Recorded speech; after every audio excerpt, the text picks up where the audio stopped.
Salut les cathos, j'espère que vous allez bien. Heureux de vous retrouver pour une nouvelle vidéo. Voilà, aujourd'hui les cathos, j'aimerais avec vous essayer de décortiquer un peu ce premier texte de l'évangile selon saint Marc, qui n'est autre que le baptême du Christ, qui est le Christ qui va se mettre dans la file des pécheurs pour aller recevoir le baptême de Jean le Baptiste. Voilà, donc au chapitre 1, verset 1. Commencement de la bonne nouvelle de Jésus-Christ, le Fils de Dieu. Il était écrit dans le livre du prophète Isaïe, « Voici que j'envoie mon messager devant toi, pour préparer ta route.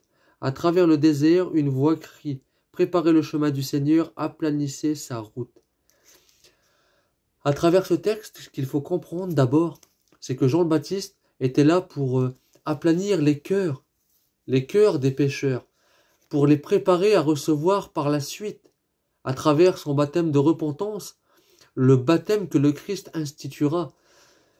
La conversion des péchés, à travers Jean le Baptiste, devait préparer le cœur à recevoir l'Esprit Saint qui nous sera donné ensuite par le Christ lors de son baptême qu'il instituera. Ensuite, et Jean le Baptiste parut dans le désert. Il proclamait un baptême de conversion pour le pardon des péchés. Jean le Baptiste parut dans le désert. Ce qu'on pourrait traduire par Jean le Baptiste qui vient, entre guillemets, renouveler la phase de l'Ancien Testament pour vraiment aplanir ce qui a été fait, remodeler le tout pour vraiment préparer celui qui va renouveler tout l'Ancien Testament dans ce qui nous instituera dans le Nouveau Testament. Je m'explique de façon plus simple. Jean le Baptiste parut dans le désert. Ce qui veut dire que à travers tout ce qui a été écrit dans l'Ancien Testament, c'était vraiment que des graines qui étaient plantées par-ci, par-là. Et ces graines ne prennent pas encore vie. Ces graines sont vraiment dans ce désert que Jean le Baptiste essaye d'aplanir pour préparer que le Christ arrive. Et le Christ, quand il arrivera, et qu'il nous déversera ces eaux jaillissantes, surtout de son sein cœur à la croix, eh ben, ce désert se transformera en terre qui donnera des fruits en centuple. Vous comprenez? Le baptême de conversion pour le pardon des péchés. Vraiment préparer son cœur, notre cœur qui n'est que désert sans le Christ. Cette conversion qui nous amenait à aller vers Jean le Baptiste pour vraiment essayer de détourner notre regard du mal et nous approcher de Dieu. Toute la Judée et tout Jérusalem venaient à lui. Tous se faisaient baptiser par lui dans les eaux du Jourdain, en reconnaissant leurs péchés. Toute la Judée, tout Jérusalem. Alors, bien sûr, il faut pas prendre ce texte au sens littéral du terme. Toute la Judée et tout Jérusalem ne venaient pas pour se faire baptiser. Quand on dit tout, ça veut dire surtout un grand nombre, une foule, un mouvement de foule qui continuait. Il faut dire que Jean le Baptiste, qui était aussi avec la puissance d'Élie, qui a été pris pour le Messie par les gens, avait sûrement l'Esprit Saint en plénitude comme un homme de l'Ancien Testament pouvait l'avoir. Et il devait dégager certainement quelque chose qui devait attirer les gens. Et les gens venaient en foule pour le pardon des péchés, pour détourner leur cœur du mal. Jean était vêtu de poils de chameau avec une ceinture de cuir autour des reins, et il se nourrissait de sauterelles et de miel sauvage. Comme on peut le voir, Jean le Baptiste ne vivait pas avec son superflu. Il était un peu à l'image de ce que sera le Christ. Jean le Baptiste se nourrissait un peu de ce qu'il trouvait, et n'avait que ses vêtements en fait.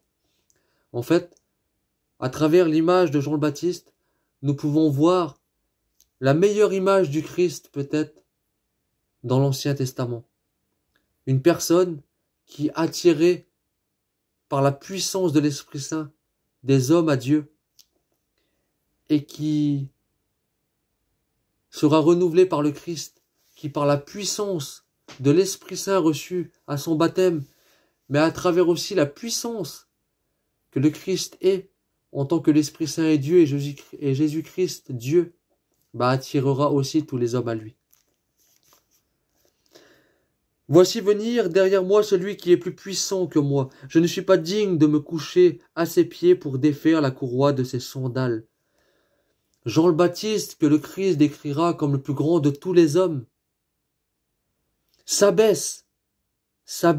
Nous avons déjà là une petite image de ce qu'est le Christ. Si Jean le Baptiste est le plus grand de tous les hommes, ce qui veut dire que le Christ est plus grand qu'un homme, pour que Jean le Baptiste s'abaisse comme ça à lui.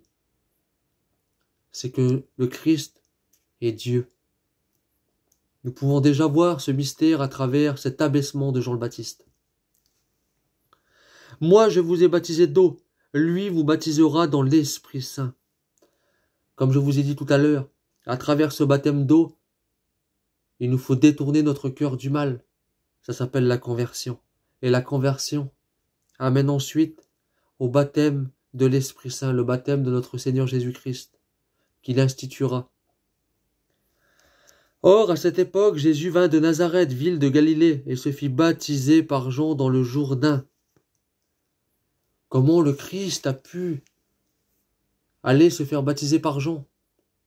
Regardez ce qu'il est écrit dans la lettre de Saint Jean, la première lettre, au chapitre 3, verset 5. Or, vous le savez, Jésus apparut pour ôter les péchés, et il n'y a point en lui de péché. Voilà un grand mystère.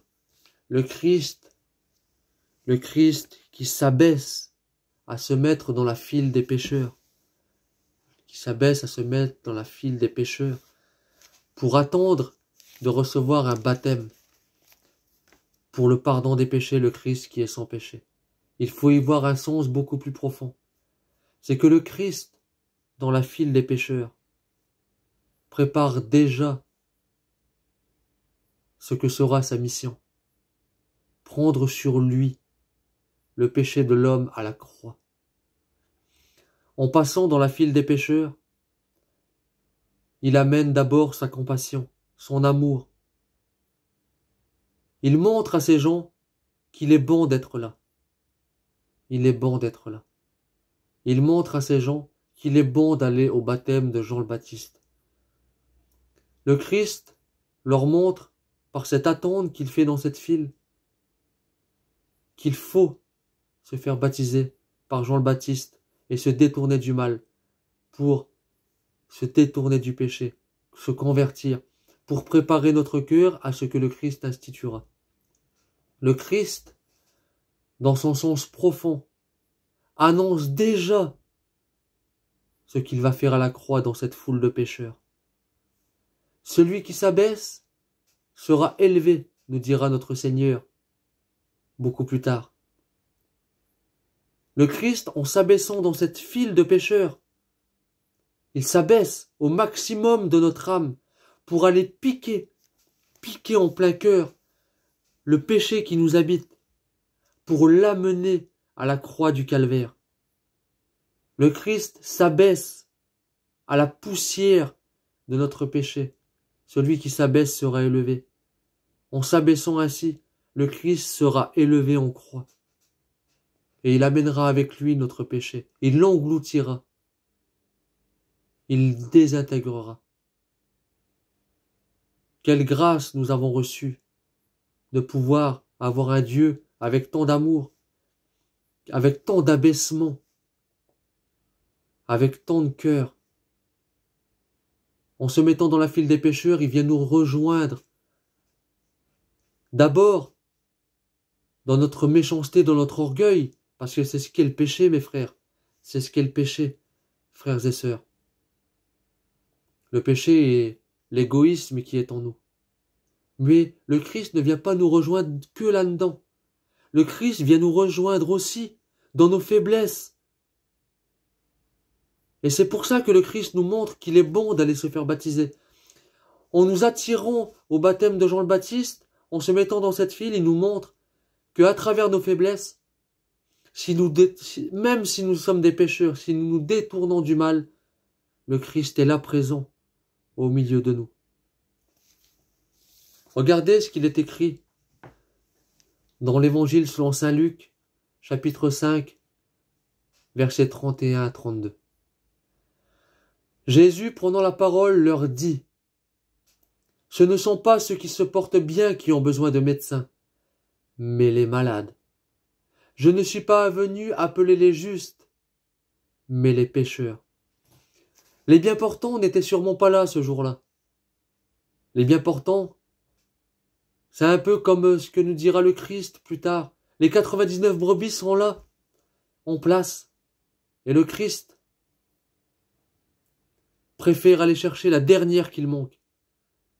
Car s'il en manque une, le Christ est là pour elle. Donc les bien portants, pour l'instant, à ce moment-là, ceux qui n'ont pas besoin de docteurs, ce qu'on pourra appeler les justes, malgré que seul Dieu est juste. Eh bien le Christ nous montre qu'il est vraiment là pour les pécheurs. Il est le docteur par excellence. Et en venant nous rejoindre dans cette salle d'attente pour le baptême de Jean le Baptiste, le Christ commence par nous guérir, nous pousser, nous montrer qu'il est bon d'être ici avec lui. J'aimerais vous lire un passage du psaume 25. Au verset 4 à 10, il est écrit: « Seigneur, enseigne-moi tes voies, fais-moi connaître ta route, dirige-moi par ta vérité, enseigne-moi, car tu es le Dieu qui me sauve. » Si à travers ce psaume, nous n'y voyons pas ce passage de Jésus qui nous rejoint dans notre pauvreté à travers cette foule, Seigneur, enseigne-moi tes voies. Fais-moi connaître ta route. La route, le Christ l'emprunte par ce baptême de Jean le Baptiste. L'emprunte en recevant l'Esprit Saint. L'emprunte en suivant son Dieu. L'emprunte à aller jusqu'au don de sa vie. Il n'y a pas le plus grand amour que de donner sa vie pour ses amis. La route, il nous l'a montrée. Dirige-moi par ta vérité. Où est sa vérité, si ce n'est en ce moment? 1 Timothée 3,15. L'Église est colonne et appui de la vérité. Enseigne-moi, car tu es le Dieu qui me sauve. Tu es venu me rejoindre dans cette salle d'attente, entre guillemets. Et tu es venu me rejoindre dans cette foule pour me sauver, pour commencer à prendre en toi mon péché dans ce sens profond, pour aller l'amener à la croix. Ensuite, il est écrit: « C'est toi que j'espère tout le jour, en raison de ta bonté, Seigneur. Rappelle-moi, Seigneur, ta tendresse, ton amour qui est toujours. Oublie les révoltes et les péchés de ma jeunesse. Dans ton amour, ne m'oublie pas. » Le Christ est aussi passé par cette foule pour montrer que ces péchés de jeunesse, on pourrait le ramener au péché originel. Le Christ nous montre qu'il n'y a aucun péché qu'il nous pourra pardonner, comme il nous le dira, sauf le blasphème contre l'Esprit Saint. Pourquoi? Parce que c'est le péché de lequel on ne veut pas revenir. Et le Christ oubliera tous nos péchés, tous nos révoltes. Si Adam et Ève ont péché, et qu'à travers ça, la mort s'était installée, le Christ, en empruntant cette foule, a commencé son ministère de rédemption. Il est droit, il est bon, le Seigneur, lui qui montre aux pécheurs le chemin. Lui qui montre aux pécheurs le chemin. Le chemin, c'est quoi? Même si on sortirait encore de cette foule, aujourd'hui le chemin, les cathos. Aimez-vous les uns les autres comme je vous ai aimé. Voici l'un des plus grands commandements, si ce n'est le plus grand commandement qui réunit tous les autres. Sa justice dirige les humbles. Il enseigne aux humbles son chemin. C'est dans l'humilité qu'on va aller chercher le Christ. C'est dans l'humilité. Vous savez, au moment où le Christ, lors de son ascension, part, il nous est dit que 2 anges s'approchent des disciples pour leur dire « Que regardez-vous » tout en haut. Ils sont un peu perdus. Ils pensent que le Christ est à voir au-dessus. Moi, je pense que c'est faux. Si vous voulez voir Dieu, il ne faut pas regarder en haut. Pour voir Dieu, il faut toujours regarder en bas. Celui qui s'abaisse sera élevé. Regardez toujours vers le bas.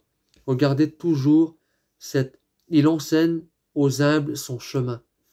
L'humilité. Regardez toujours vers le bas. C'est vers le bas que le Dieu que nous connaissons est.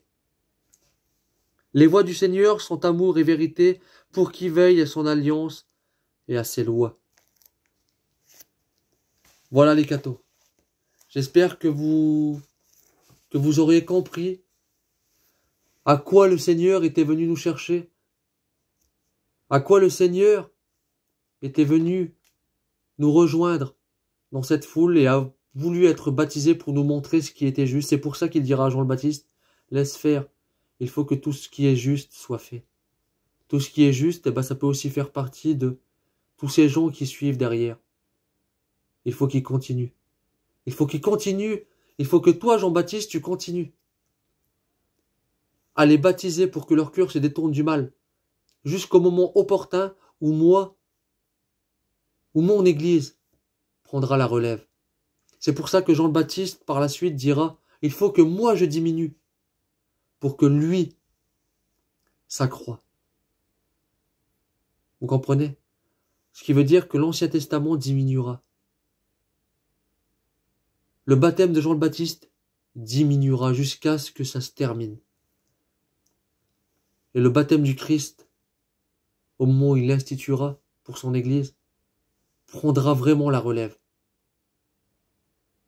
Et Jean le Baptiste, si aujourd'hui nous voulons le rencontrer à travers son baptême, il faut se reconnaître pécheur. Il faut se reconnaître que nous sommes des pauvres. Il faut reconnaître que le Christ est venu nous chercher dans cette foule qui représente aujourd'hui notre vie. Parce qu'aujourd'hui nous sommes encore dans cette foule. Mais le Christ est venu nous rejoindre dans cette foule qui représente notre vie, notre péché, notre manque d'amour. Mais aujourd'hui, nous avons eu la grâce, nous, de recevoir le baptême du Christ, qui est tout autre. À notre baptême, nous avons reçu l'Esprit Saint, l'Esprit consolateur, l'Esprit qui nous guide. Et cet Esprit va essayer de nous faire sortir justement de cette foule de pécheurs, pour nous remettre vraiment dans le chemin que le Christ a voulu. Je suis le chemin, la vérité et la vie. Et ce chemin, c'est lui. Détournons-nous du mal et approchons-nous de notre Seigneur qui s'est abaissé à aller chercher nos péchés pour pouvoir les amener à la croix. Aujourd'hui, à sa suite, prenons notre croix, sortons de cette foule aussi et suivons notre Dieu jusqu'à la fin de notre vie. Amen. Voilà, j'espère que cette vidéo vous a plu les cathos. Dans les prochaines vidéos, nous continuerons encore sur peut-être 2 ou 3 vidéos du baptême du Christ. Il y a encore beaucoup de choses à dire. Voilà, j'ai essayé de faire cette vidéo le plus courte possible pour simplement expliquer Jésus qui nous rejoint dans la file des pécheurs. Voilà, j'espère que vous partagerez cette vidéo. J'espère que vous mettrez un petit pouce bleu. N'hésitez pas à dire aux gens autour de vous que cette chaîne existe. Car sans vous qui regardez, cette chaîne n'existerait pas. Et n'hésitez pas à vous abonner. Voilà, que Dieu vous bénisse. Et à plus les cathos.